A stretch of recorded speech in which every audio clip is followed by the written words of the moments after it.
ఇప్పటివరకు ఈ గ్రూమింగ్ గ్యాంగ్స్లో majority of the men Pakistan origin Muslims అని చెప్పేసి రీసెంట్గా ఈ ఎలాన్ మస్క్ ఇష్యూ తర్వాత రిపోర్ట్ చేయడం మొదలుపెట్టారు తప్పితే అంతకుముందుకు ఎప్పుడు కూడా ఏషియన్ మెన్ అని రాష్ట్రాలు. ఏషియన్ మెన్ అంటే ఎవరు? ఏషియా ఎక్కడి నుంచి స్టార్ట్ అవుతుంది, ఎక్కడ ఎండ్ అవుతుంది? ఎక్కడో చైనా తర్వాత నుంచి ఇండోనేషియా అక్కడి నుంచి మొదలు పెట్టుకుంటే పాకిస్తాన్ ఆఫ్ఘనిస్తాన్ వరకు ఇదంతా ఏషియానే. చైనీసు, ఇండియన్స్, పాకిస్తానీసు, రకరకాల దేశాలు అంతా ఏషియన్ మెన్నే.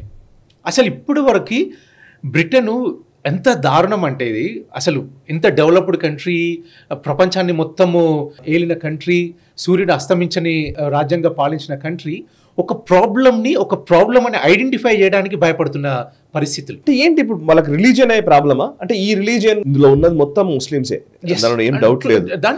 అందరూ రాస్తున్నది కూడా అదే, ముస్లింసే ఇవన్నీ చేస్తున్నారు అని చెప్పి రాస్తున్నారు వాళ్ళకి క్లియర్ గా. ఈవెన్ బీబీసీలో కూడా అట్లాంటి రాతలే ఉన్నాయి, మనం చూసాం. సో ఇప్పుడు పాకిస్తాన్ కి చెందిన వాళ్ళు ముస్లింస్ చేస్తున్నారని అంటున్నారు. సో ఇప్పుడు ఎందుకని ఇస్లామోఫోబియా వలన ఇదంతా? ఎగ్జాక్ట్లీ